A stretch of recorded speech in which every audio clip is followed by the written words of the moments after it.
webinar entitled Understanding the Cyber Threatscape, Security Challenges, and Investment Priorities. I'd like to thank the State of New Jersey's Office of Homeland Security and Preparedness, Department of Homeland Security Office of Science and Technology, the State, Local, Tribal, Territorial Government Coordinating Council, or SLTTGCC, the RCCC, the Regional Consortium Coordinating Council, and TASC for supporting today's presentations. So why are we here today? States and critical infrastructure owner-operators have their own cybersecurity issues that they typically address separate from each other. However, they also see a need to coordinate with each other on operational issues before, during, and after a cyber incident. Many groups and efforts have already begun to identify these common areas, and the All Hazards Consortium plans to leverage these efforts, not recreate them. Today's webinar will be the first of a series of efforts to accomplish this. The consortium will identify the common regional cyber issues facing government and the private sector that require coordination in order to respond and recover faster from cyber attacks. So the end goal of this cybersecurity effort is to restore power, telecom, transportation systems faster, revive the supply chains for fuel, food, water, and positively impact economic resilience within a community, state, or region. As part of the Regional Integrated Systems and Planning Initiative launched in 2011, some of the state's urban areas and private sector CIKR owner-operators of the All Hazards Consortium have developed a framework to support integrated planning between government at all levels and the owners and operators of this critical infrastructure. The goal of this integrated planning framework is to help separate organizations come together to connect on a common problem or issue. As they begin to develop a shared perspective, trust develops between the people and organizations, and the integrated planning process begins to take effect. The more organizations plan together, the more they trust one another, the more coordinated and fused they become. Additionally, on the bottom of the left, on the slide on the left, you can see 4 important topics that have to be addressed for this process to work.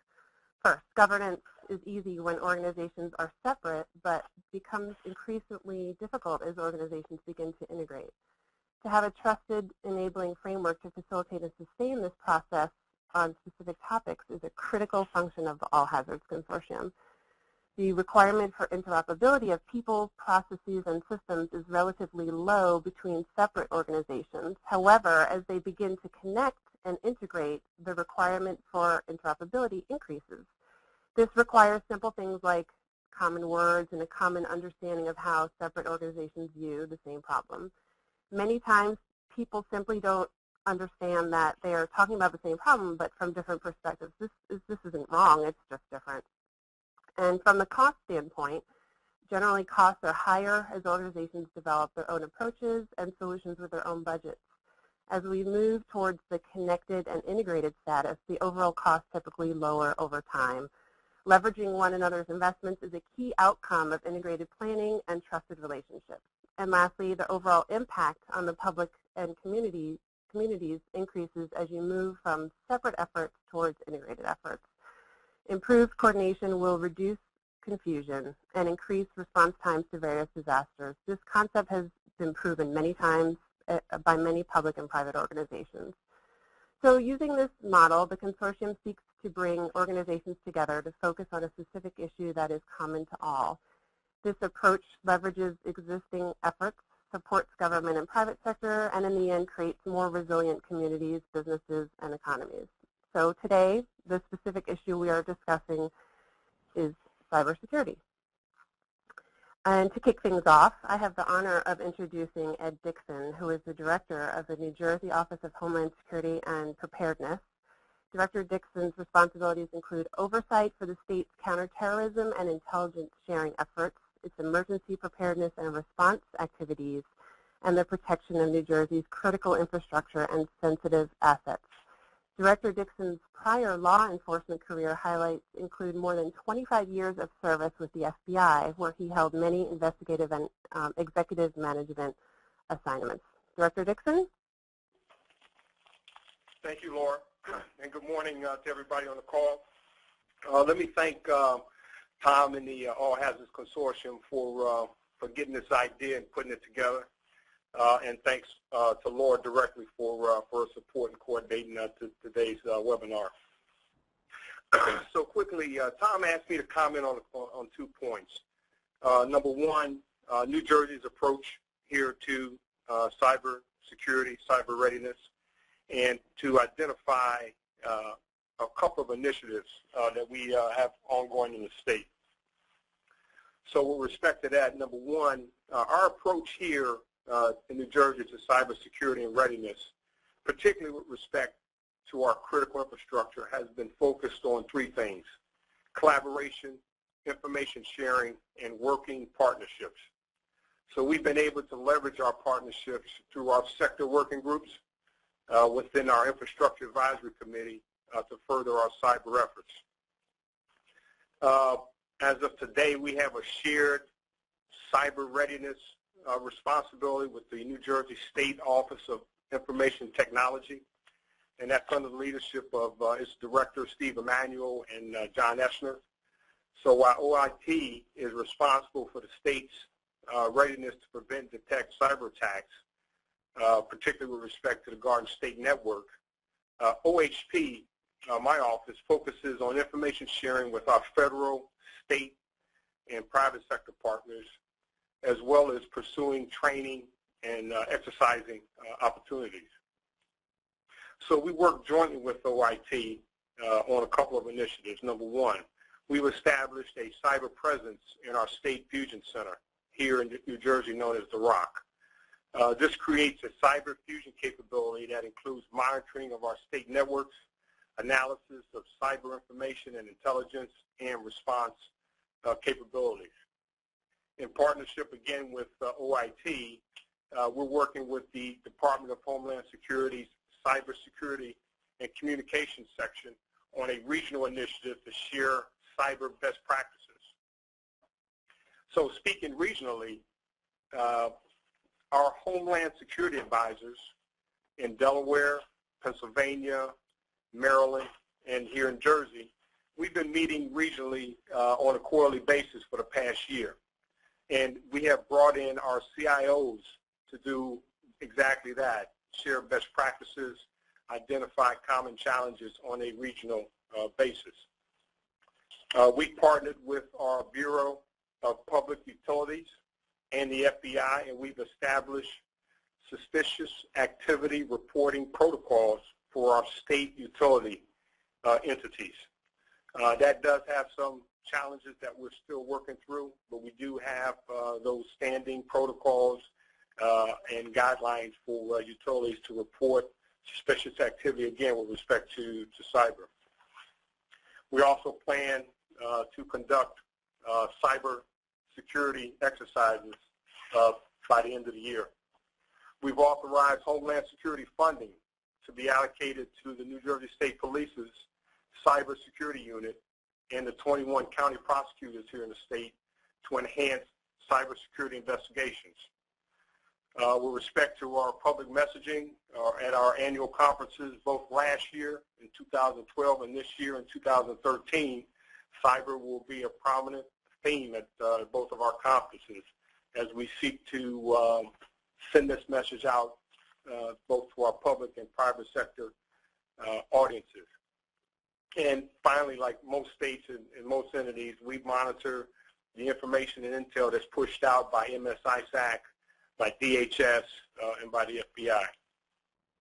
So let me just wrap up here quickly. Cyber attacks on state governments are on the increase, from the insider threat, from the hacktivists, from criminal organizations, and from the advanced persistent threat from nation-state actors. States that have been attacked over the past couple of years include Alabama, South Carolina, Utah, and Minnesota, among others. And the goals of these actors is to steal your money, to steal your data, to steal your sensitive proprietary information, and to use your system as gateways into other systems. And that's important to note. This activity negatively impacts your corporate brand, gives your foreign competition unfair advantages, and fuels other criminal activities such as identity theft. And it's possible that these attacks can manipulate and even destroy your networks. Now, I'll confess to everybody on the call this morning that I am not a subject matter expert on cybersecurity, cyber readiness, or cyber response. And I will also confess I didn't stay at a Holiday Inn last night or any time over the past year.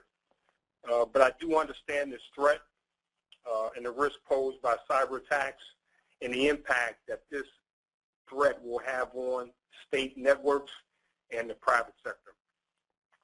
So let me close by saying thanks to Tom and Laura and the other speakers for the opportunity to participate on this morning's call. Great agenda with some outstanding speakers. Unfortunately, I won't be able to stay on the call, but Mike Vance from my office will be on the call to address any comments or questions that might arise at the end with respect to what we're doing here in New Jersey. Also, Laura has my contact information if anybody wants to get in contact with me directly on what we're doing here in New Jersey. So, Laura, Tom, unless there's any objections, what I'll do now is introduce our next speaker, Doug Maughan. Dr. Douglas Maughan is the Director of the Cybersecurity Division in the Homeland Security Advanced Research Projects Agency, and that's within the Science and Technology Directorate of the Department of Homeland Security. Dr. Maughan has been at DHS since October of 2003 and is directing and managing the cybersecurity research and development activities and staff at DHS Science and Technology. His research interests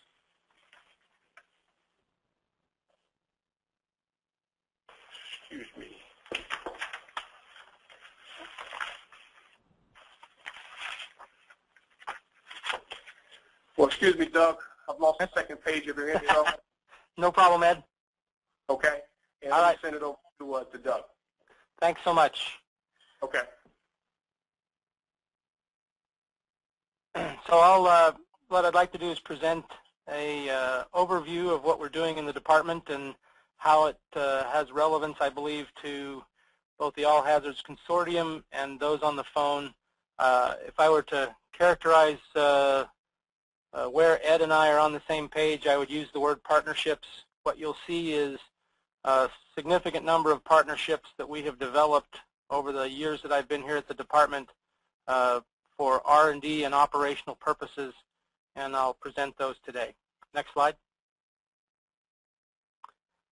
I imagine I don't have to tell folks that there is greater use of technology, there are more threats, and there are less resources to deal with those threats. The department is worried about everything from globalization and transportation, borders, certainly in the cybersecurity area, misuse of technology, and even those things associated with natural disasters. And we're dealing with those in a large fashion, not only within the U.S., but globally. Next slide. In case you haven't read the news, I think it's always good to keep our eye on things that happen. This is the listing of about a dozen from mid-December through the first part of February, and you can pick out a dozen probably every day, but we like to just point out that the threat is real. The attacks are coming in from every direction. They're attacking everything from hospital systems to power plants, and as Ed said, they're certainly after our money and our intellectual property. Next slide. Go ahead and build this, Laura. There's a box under each of these. With respect to cybersecurity, starting in 2003, there was a national strategy provided out of the White House. We've been doing some of the work listed below. There was also in 2008, under the Obama administration, a cyberspace policy review, and that has been the driving force behind something called the Comprehensive National Cybersecurity Initiative, or CNCI. We published our own R&D roadmap in 2009. There have been additional documents published from the department 2011, and most recently a document called a Blueprint for Cybersecurity, which is driving a fair amount of the activity at DHS. Next slide. This is a description of the DHS's requirements and activities. There's a key document on the top row called the Quadrennial Homeland Security Review, which outlines our major missions. In 2010, cybersecurity was raised to be one of the 5 missions of the department. You can see them there in the middle.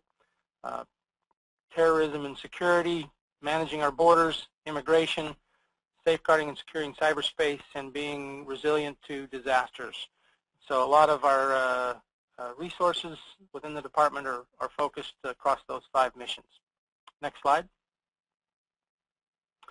We, of course, have the responsibility at the department to work with the critical infrastructure sectors. Depending on who you talk to, there's 18 or 15 or 16, but in the end, this is all done through sector coordinating councils. DHS has the responsibility for securing .gov and working with those critical .com domains that are what we call critical infrastructure and key resources.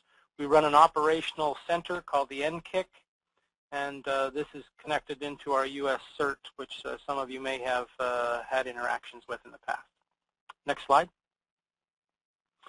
DHS S&T's mission is to provide knowledge products and innovative technology solutions for what we call the Homeland Security Enterprise.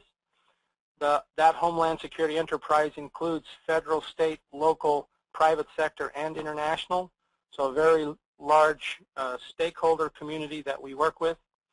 We also do other things to support acquisition support for our operational components.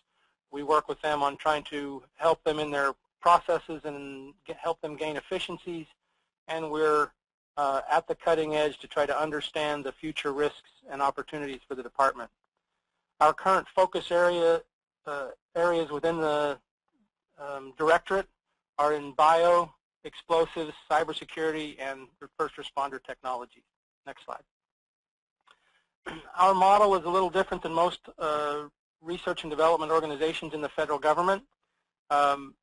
We take in requirements. We do pre-research and development activities. We have a full program of research and development, which I'll just touch on briefly.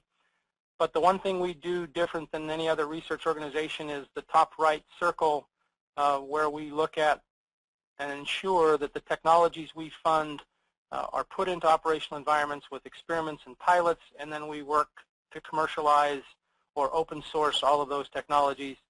On the box on the right-hand side is a list of a few of our successes. A number of those you can see have been acquired by large vendors. There are open source technologies out there as well that have come out of our program. Next. Go ahead, advance. So one other proof, can you go back just a second, Laura? One other proof here is that one of our other government agencies, DARPA, just provided us $9 million to take some of their technology and to try to commercialize that technology because it had much more relevance to the critical infrastructure than it does to the DoD. Next. Go ahead and just build this out, Laura, if you would, please. We look at the idea of cybersecurity in 4 layers. The first layer is research infrastructure to support the R&D community. Next are the operational layers, which are infrastructure, systems, and people. I'm not going to discuss all of these programs, but we have 20 R&D programs. My budget in 2012 was $46 million. We're still waiting for the 13 budget to settle down, but certainly cybersecurity is a key area. And I'll talk about a few of these areas in the remainder, but if there's anything there that piques your interest, you'll have my contact information. Feel free to reach out to me and I'll try to provide you more information. Go ahead, next slide. So I want to talk about a couple of our partnerships and our innovative ways in which we deal with the private sector. Go ahead and build this out as well, Laura. So we are working with the oil and gas sector in a project called LOGIC, linking the oil and gas industry to improve cybersecurity. The idea here is we worked with major vendors in the right-hand corner to build a consortium under the Automation Federation. They own the legal framework between these companies. That legal framework deals with things like antitrust and intellectual property and sharing of information. We DHS S&T provide program management and subject matter expertise to this consortium. So the projects are determined by the oil and gas members. They put money on the table for those research projects. We, DHS, put money on the table to help in the administrative activities. There are a few arrows missing on this chart, but essentially what it intends to say is each project is different, and labs, vendors, and researchers compete to participate in those projects. All of the findings from those projects are then shared out into the community, to the owners and operators, to vendors, to standards bodies. Again, requirements coming from the sector itself and from the companies in that sector, with solutions going back to the sectors and vendors that support the companies. Next slide. A second interesting partnership we have is with the Department of Energy. And this is a project called Trusted Computing Infrastructure for the Power Grid. You can see in the middle that there are 5 universities involved. There's an external advisory committee, but the important thing is the Industry Interaction Board. We have over 300 companies, owners, asset owners and operators, vendors that participate. So the research is educated by real-world owners and operators. And then we also have an immediate transition. If you can build this one more, Laura. Oop, black box.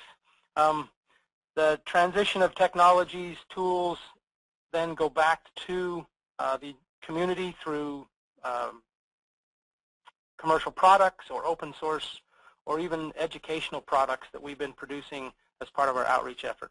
This is a model that if companies are interested, we can certainly put you in touch with the folks at the University of Illinois who lead this effort and get you invited to participate in the industry interaction activities.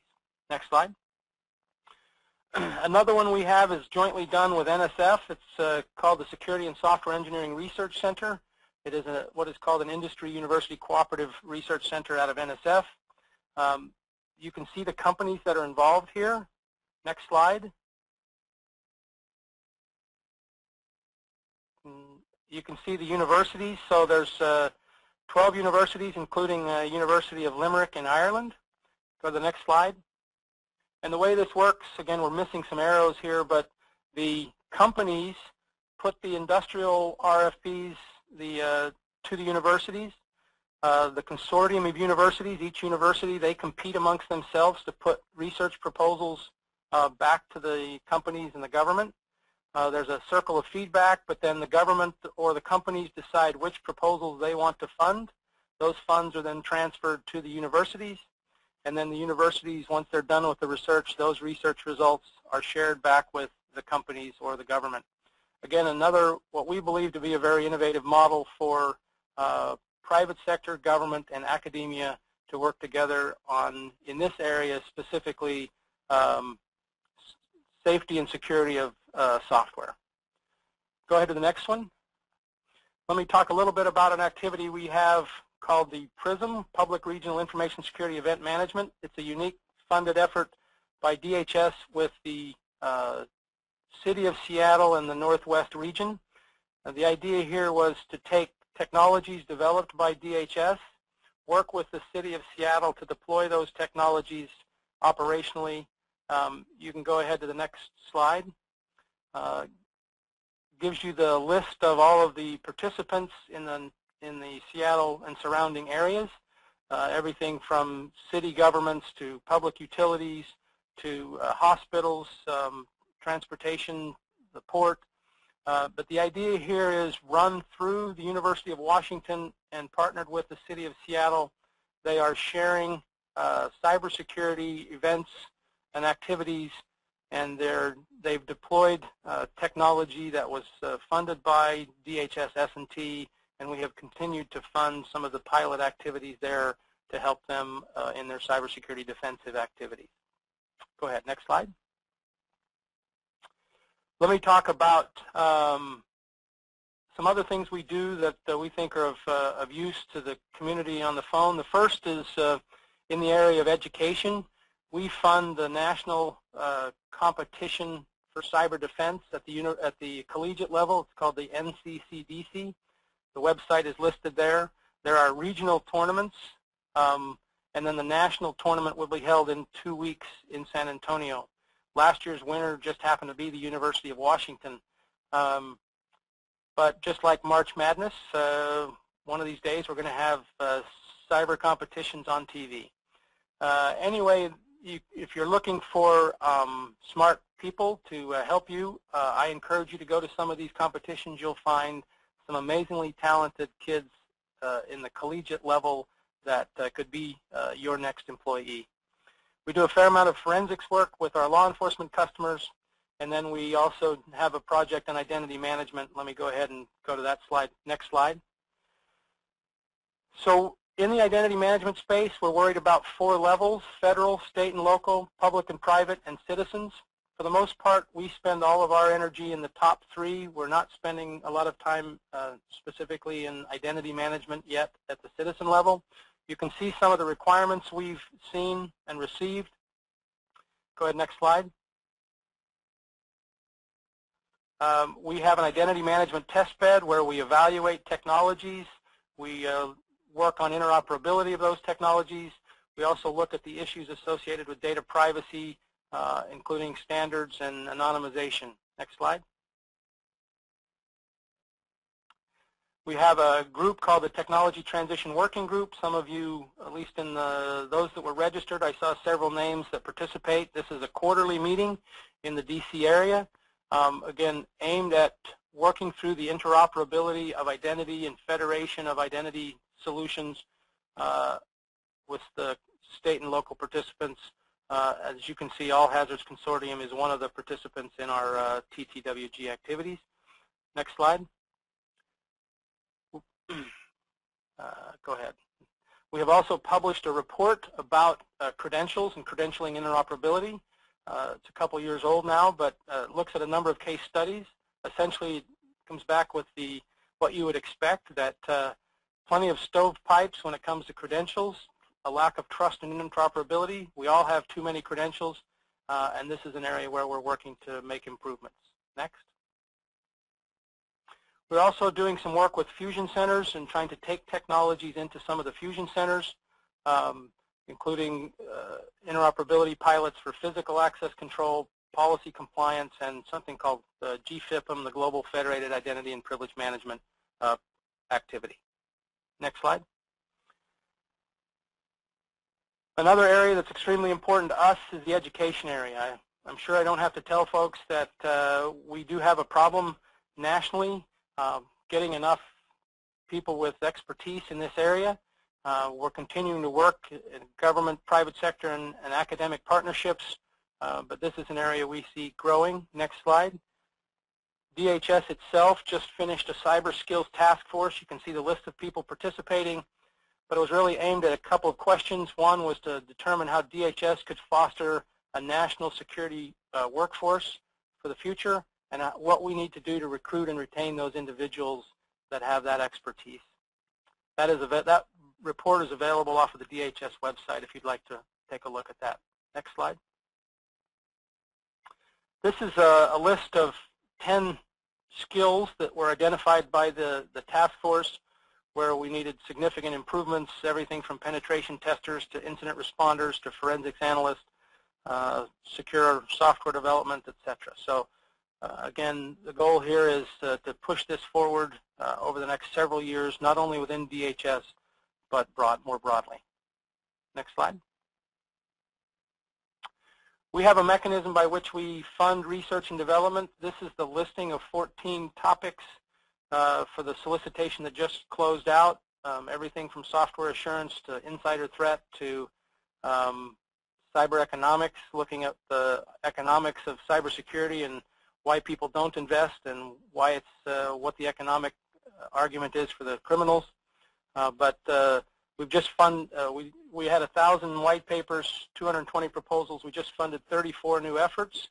The interesting piece is DHS has an opportunity to partner internationally, and we have partnerships from Australia, Canada, UK, Netherlands, and Sweden, where they're jointly partnering with us with over $5 million of joint funding across some of these topics.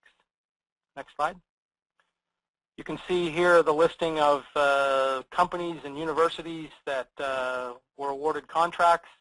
I think the smallest company is a 7-person company, Kestrel Technologies out of the Bay Area. Of course, you have large companies like IBM Research, and then a number of universities. Encourage you, if any of these are near you, feel free to reach out to some of those folks, and we'd be happy to put you in touch if you want to be at all involved in any of our research activities. Next slide. We do have a mechanism by which we can take in ideas, unsolicited proposals. It's called a long-range broad agency announcement.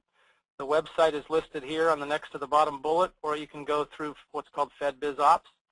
If you want to go to the next slide, this lists essentially the 18 areas where we're interested in proposals.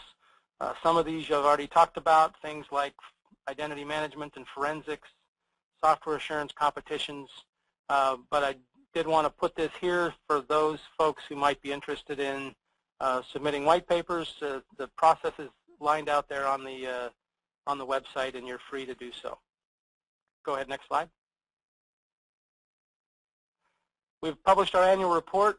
You'll see our website on my last slide. It's out and available. We're hoping to publish our FY12 report shortly, but you can see there in the box on the right, these are all other areas where we're looking at new ideas and new research needed for everything from cloud security to mobile and wireless to embedded devices, forensics education, etc. So fairly robust program, and always looking to do more with the folks that are interested. Next slide. Let me stop here and say, hopefully you've gotten an idea that for us, cybersecurity research is a key area of innovation to support our national future and even our global future. We have a very aggressive research program working with existing operators and infrastructure folks, working with the academic community, and looking to the future for new ideas, all with a focus on tech transfer, pilots, deployments, and getting the technology out and available for use within our cyber infrastructure. Next slide.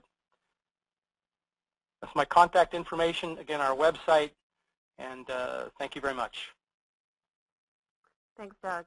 I'm going to go ahead and introduce our next and last speaker. Steve Winterfeld is TASC's Cyber Tech Director. His key achievements include building the Computer Emergency Response Center for U.S. Army South, developing the first certification and accreditation package for the Global Hawk Unmanned Aerial System, and he co-authored Cyber Warfare Techniques, Tactics, and Tools for Security Practitioners. Steve? Thank you. Next slide, please.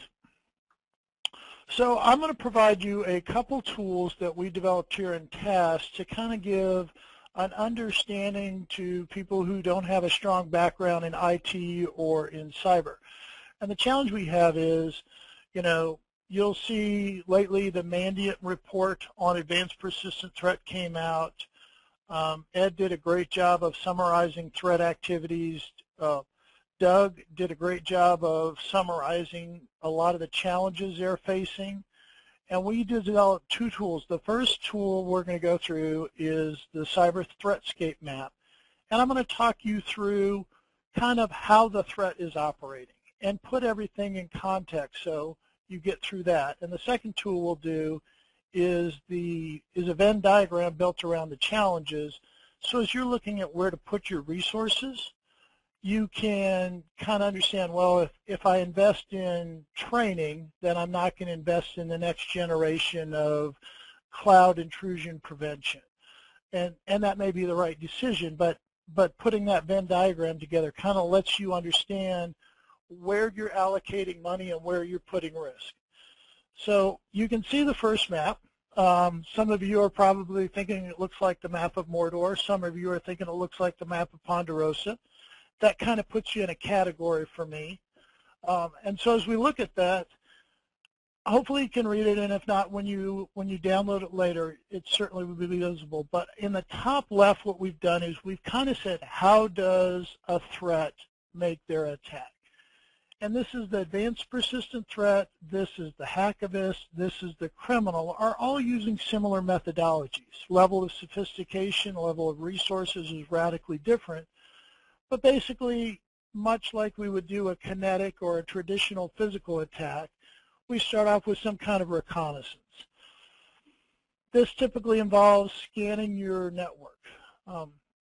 So when I scan your network, I look at all the ways you communicate with the internet, all the ports that might be open. And that allows me to look at which ports I might be able to attack. So DHS is scanned millions of times a day. Your home computer is scanned thousands of times a day for people looking for ways to attack you. And I would equate this to, imagine someone driving down your street and, looking at this one house has a beware of dogs sign, but I've never heard a dog barking. Another house leaves its garage open. Another house has one of those, fake rocks that you hide a key in the front yard that you know about. So as you drive down the street, there's nothing illegal about you driving down the street and doing that reconnaissance. And the interesting challenge here comes when do you break the law? When have you actually done something wrong? So driving down the street, not a problem. So in Texas, if you come on my property, I can shoot you. In Colorado, I can't shoot you until you actually break into my house and I feel threatened. In California, I can't shoot anybody until they break into my house, I feel threatened with death, and I have no way of escape. So asking, is scanning legal, what can and can't be done legally, depends on where you are geographically. And the problem with the internet, as we all know, is it's not tied to geography. So people are scanned constantly. The next challenge we have is what are we doing in this? The reconnaissance phase is doing two things. The first thing it's doing is identifying a vulnerability and a target. So I'm scanning looking for open computers, and once I find open computers, I'm specifically looking for what can I do to break into that computer. Once I identify a target, I identify a vulnerability, then I change into the attack phase. The attack phase is built around the vulnerability. So sometimes I'll attack an operating system, Apple, Microsoft, an Android cell phone, some operating system. Sometimes I'll attack an application. I'll attack a database with a SQL injection attack. I'll attack a instant messenger. I'll attack you playing a video, opening a PowerPoint document, opening a PDF. I'll attack through an application. And the last thing I might attack is I may attack your actual passwords. I may try to break in and get access to your password and give me authorized access. So once I've broken in, now I'm looking at what I'm going to do. And typically we talk about three things I can do in my execution of malicious activity. And that is, take away your confidentiality. I can steal some information, and I can either steal your secrets and use them. Ed talked about that. I can steal your intellectual property, and I can start manufacturing the product you did all the research on. In the case of the hacktivist, I may steal your information and just publish it so everybody can see it. And that's what a lot of the states and government agencies are faced with. They'll do something, and there's a hacktivist group, Anonymous, that may break in and then publish data. And the next is I may attack the integrity. I may break into your system and change some data. So if you think about aviation data, elevation of airports, If you think about military data, the logistical systems, if I'm breaking into things like that and I'm changing information, I could cause real damage. Corporately, I could break in and I could change your customer data, I could change your pricing data, and cause chaos within a company. And the final attack I may do is availability.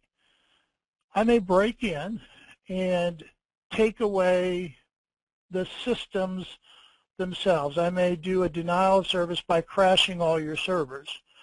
The other thing I can do is a distributed denial of service where I've hacked in to thousands of computers or hundreds of thousands of computers, and I'm having them all try to connect to your web page at once. It overwhelms your web page. Nobody can get access. It brings you down. Consequently, it's a denial of service to your bandwidth, not your infrastructure. So as a real quick review of kind of the methodology that's being used for all these various attacks you're reading about.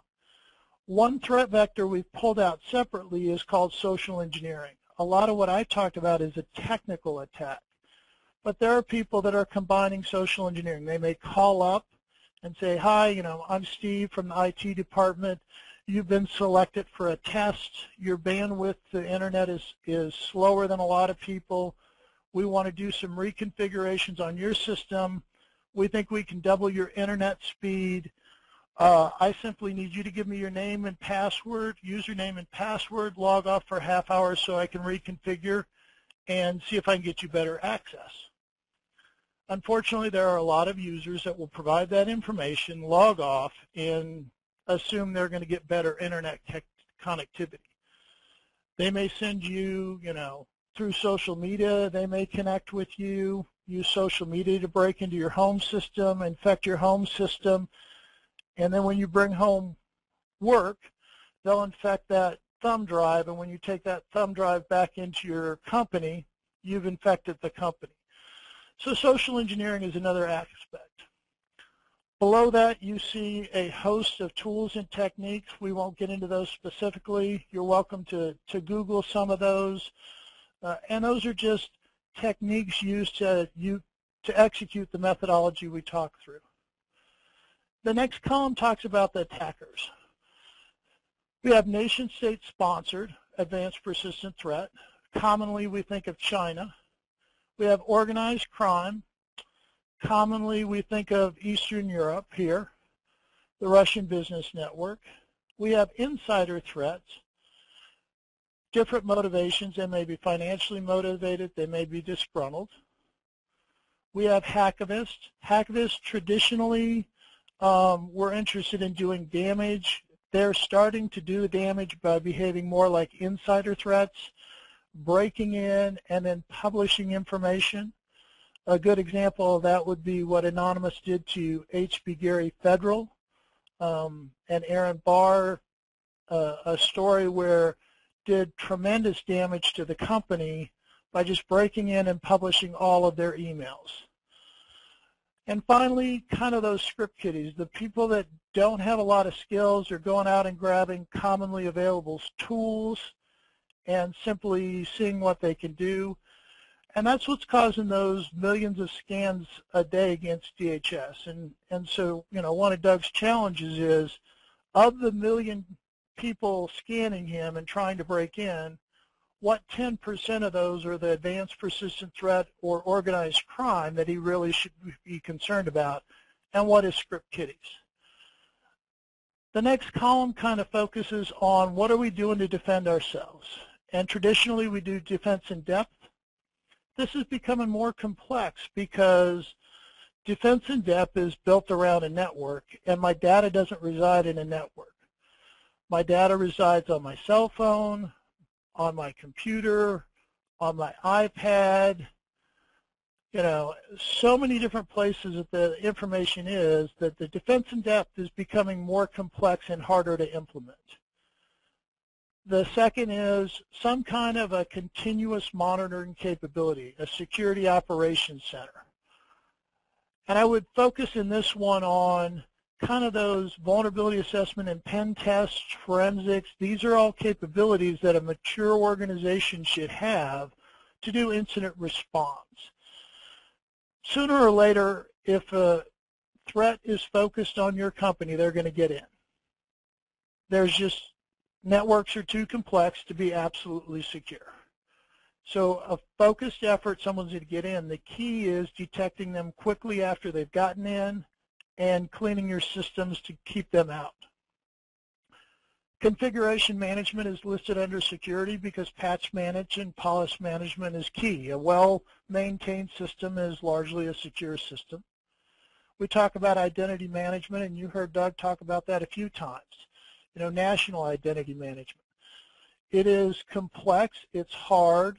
The user demands are, you know, they want single sign-on, they want simple passwords, they don't want to carry a key fob. So we're doing a lot of work around that, trying to figure out how to allow one identity to do only what it should be doing. Risk management, at the end of the day, security is all about risk management. We all have limited funds. We all have to figure out the best way to invest those. And some of that comes down to building the correct metrics to let us understand, are we getting a return on our investment by the way we're committing funds. And finally down there you see some educational techniques we're focused on. We're trying to ensure that we're doing training. You see honeypots down there. That's a great technique for just collecting malicious code if you want to analyze the code itself.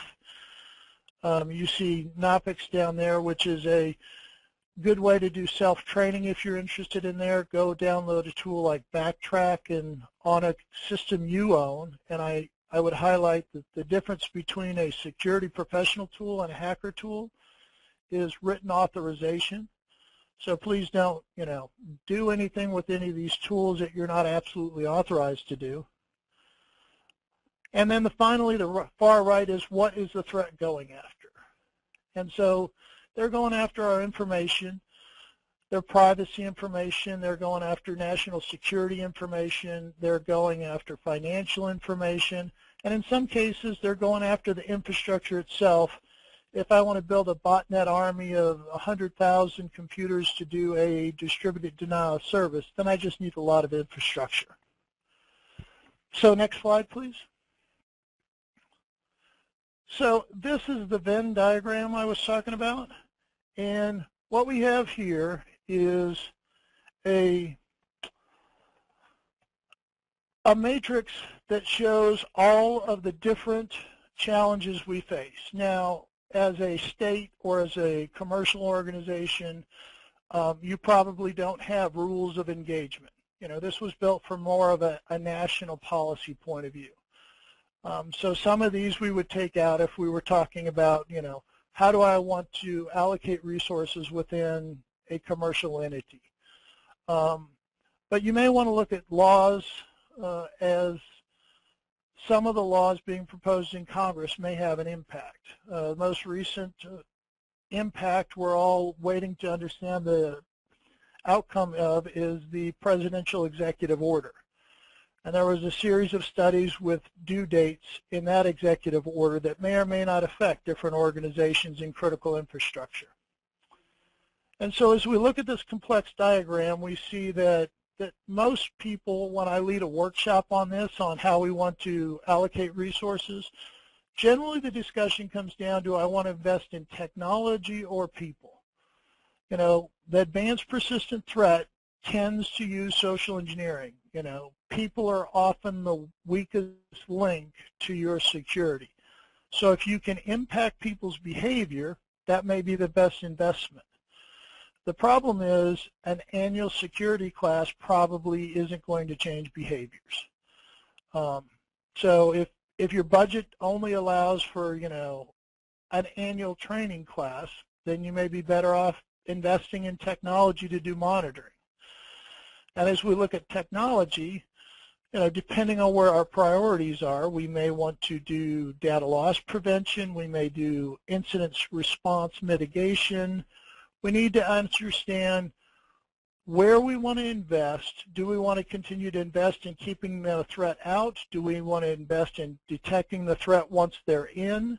Do we want to invest in recovering from a major incident?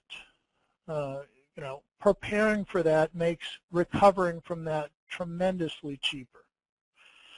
So this diagram, or this Venn diagram, is designed for you to have a discussion inside your organization about what challenges are important to you and how you're investing. Next slide, please.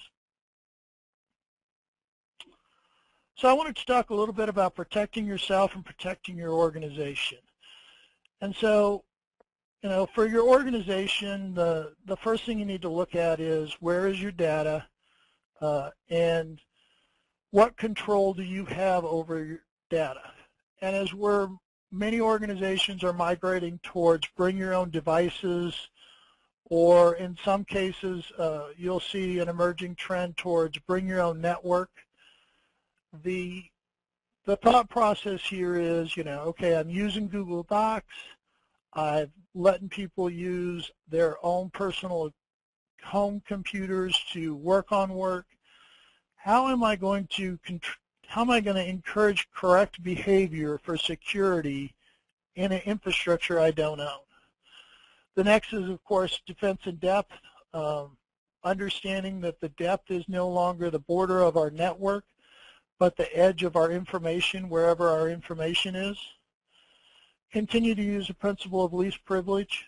I, Steve Winterfeld, probably shouldn't have access to the finance systems in TASC. If I did, I might be getting paid a lot more, so my roles should not allow me to get in there. We want to think through confidential integrity and availability. And interestingly enough, many organizations in the government, confidentiality is most important. But when you go to more SCADA systems, availability is most important. So think through what's important and how you're protecting that. If integrity is most important and you're funding only confidentiality, you need to reassess what you're doing. We talked about identity management. The AAA is to reinforce that identity management and that roles. I would tell you most organizations aren't putting enough emphasis into auditing today. And you need to understand, are you doing enough auditing? Are you doing enough logging to allow you to do auditing? And understand that if you increase that logging capability, you increase the cost of storing logs and analyzing logs. So that comes with a price tag. Next slide, please. Finally, protecting yourself. Hopefully some of you are getting more interested. You may go out to someplace like insecure.org or rootkit.com and start to get more onto the technical side of this, download a backtrack or some tool to play with this in a Knoppix lab you built on your own system. Before you go out there, understand that as you look more and more into this community, you will make friends and they will follow you home. So I just wanted to encourage you to kind of understand how to protect yourself. So the first thing is, understanding how to validate what you're downloading is authentic. And that can be done through, knowing the hash is correct in different methods, but just look into a little bit about how to make sure where you're downloading it from, it's authentic and not feature-rich with malware loaded in it. Making sure you have a firewall installed. Microsoft Firewall is perfect for my mom. I don't want her to have any control over security of her computer. But if you want more, you may want to get a third-party firewall where you can look at the logs, you can control more of what's going on. Make sure your antivirus is up to date. Some rootkits will turn off your antivirus. I go in once a month and manually run my antivirus and manually do a scan after it's updated. Same thing for spyware detectors or other, third-party additional security tools you're running. Go in and make sure they're actually updated and running at least once a month. Patching is critical. There's just no way around it. Unfortunately, there are a lot of things out there, and I'll highlight games. Games are a threat vector, and they don't auto-patch, a lot of them. So you need to manually go patch some of those sometimes. We talked earlier about validating stuff. Knowing a hash is how you do that. And the most important thing is, you know, your daughter's $600 worth of iTunes music, your wife's family photos, your doctrinal thesis, whatever out there is really important to you, have that backed up somewhere where if you lose your system, you're not going to be without that data. Next slide, please. So again, kind of drinking from a fire hose in that short period of time. Hopefully those tools and those notes are something you can use within your organization to continue the conversation. But just wanted to give you something to start down the trail of defending your organization. So I thank you for your time and the organization for hosting this today. Next slide. Thanks, Steve. So the slide that you see now is a contact slide. We have a contact for Director Dixon and 2 people on Steve's cyber team at TASC. So I'll keep this on the screen for a minute if you want to write that down. Now's the time that we'll be entering the Q&A session. And as mentioned in the beginning, you could chat your question to the conference leader, the webinar leader, or there's a hand icon on your screen. You can hit the hand icon, and that will signal me to allow audio, and I can go ahead and let you ask your question over the phone. So just scanning through real quickly, the questions are starting to come in. I do have a few about sending the PowerPoint, and as mentioned in the beginning, all attendees will receive a PDF of the PowerPoint. We will also have the audio recording on the All Hazards Consortium website once we have a chance to edit that and post that, which will probably take a few days. So please have comfort in knowing that that will be on its way to you. Okay, question here. We have a question. What are today's CEOs, CIOs, and CISOs' major concerns? And I'm also going to go ahead and give audio to Mike Vance from New Jersey in case he wants to chime in on any of this. Okay. Anyone want to address that? So I'll go ahead and take the first stab at that. So the CIO question partly comes back to what business are you in? If you're an internet-facing business, distributed denial of service or any denial of services is very, very worrisome to you. If you're in a industry like pharmaceuticals where your research cost is very high, then it's about data protection. If you're in finance, it may be around privacy, protecting identities, managing identities, and validating identities. So it comes down to identity management and privacy. So, it's different for SCADA, it's different from the military. The one common thread I've seen is a lot of people trying to figure out how to keep security embedded in the next generation of technology as we move to more mobile devices, bring your own device, cloud, how to get the security built into that up front. I'll turn it over to the team for any other comments. Okay. I'm going to go ahead and read one of the written questions. Can Steve reiterate the insecure.org and root tip tools or sites? Certainly. So there are a number of news sites and magazines that I use. For education, I would encourage you to read CSO magazine. And then I read 2600 magazine for an understanding of the hacker mentality and some methodologies. For a great resource on what are the best hacking tools, the team that produced NMAP has a website called insecure.org, and they have a great list of tools and kind of what the tools do, and they've categorized them. So it's a little bit dated, but it's a great resource. And if you want to download a set of tools, there is a tool, a Knoppix tool called Backtrack that has all the tools on it already. And finally, when we teach a cyber warrior class, one of the things we do is we have you install a rootkit and then understand how to defend against it. And so you want to get your rootkit from a reputable vendor, so we download our rootkits from rootkit.com. Okay. Thanks, Steve. There's also another question here for you. What are your thoughts about C-suite level leadership responsibility for cyber preparedness / maturity? So I'll answer that from both directions. The senior leaders need to decide what risk they're willing to accept.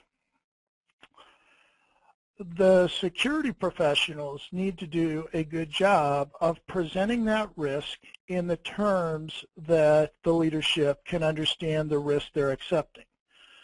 And so one of the breakdowns I see today is if I go and talk to my senior leaders about getting a new data loss prevention system that does heuristic-based IP egress analysis, as soon as I said IP, their eyes kind of glaze over because I'm talking about technology. So if I go in and I say something to the effect of, currently our research, once it goes to production, is going to be 30% of next year's revenue, and there's no security built around the partners that have access it today.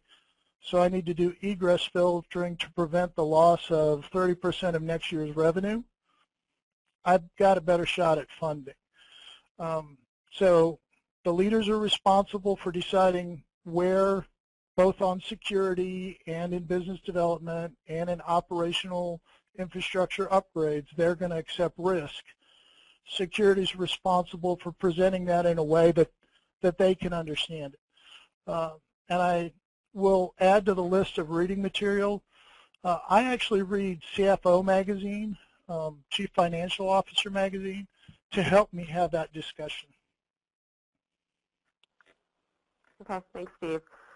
Okay, another question we have is what resources are available to small businesses who do not have an IT department available to support cybersecurity? And I guess this would also apply to government who don't have the budget. So part of that goes to understanding where you're doing your IT. If you're doing your IT through some outsourced, be it Amazon or Google Docs or AT&T, it may be talking to your vendor to understand what your vendor's doing about security. You need to be careful in compliance. I really didn't talk much today about compliance, but if you're a small vendor doing a credit card transaction, you have to be PCI compliant. If you're in critical infrastructure, energy, you have NERC-CIP compliance regulations. So you have to look at both security and compliance as a business. One of the resources I would encourage you to look at is some of the stuff that DHS is doing. They have a lot of outreach programs. They have tools. Doug, I'll let you jump in right after this. But there are different sharing agencies that are doing that for you. And the next is kind of just going back to asking yourself, what policy do you have in place to maintain, patch, and update your current infrastructure? Doug, did you want to comment on any of the tools that DHS is putting out? So I think there are a couple of answers there. One is there are some tools that we have that we make available. I think it was Ed earlier in his comment about doing some cyber exercises. We've actually built a couple of tools that are open and available for use. We also try to open source a fair number of our research products and that are available. I also think there are organizations like the All Hazards Consortium that are sector organizing groups, and in particular some of the sectors have what are called information sharing and analysis centers, or ISACs, where small businesses, even though they are small, can still get information through those organizations as well. Yeah, I'll echo his comment on open source. There are a lot of fantastic free open source tools. The only challenge there is the time and effort to learn and configure and deploy them properly, but you can do it at a lower cost. Doug, can you talk a little bit more about the exercises? There's a question here, besides the obvious IT exercises, what else is being worked around the country to look at cybersecurity challenges? Sure. So there are, there's what is called a national level exercise that is run every year, or I guess it's every other year. But there have been some regional and state exercises. We have used a tool that we've developed called CyberSmart.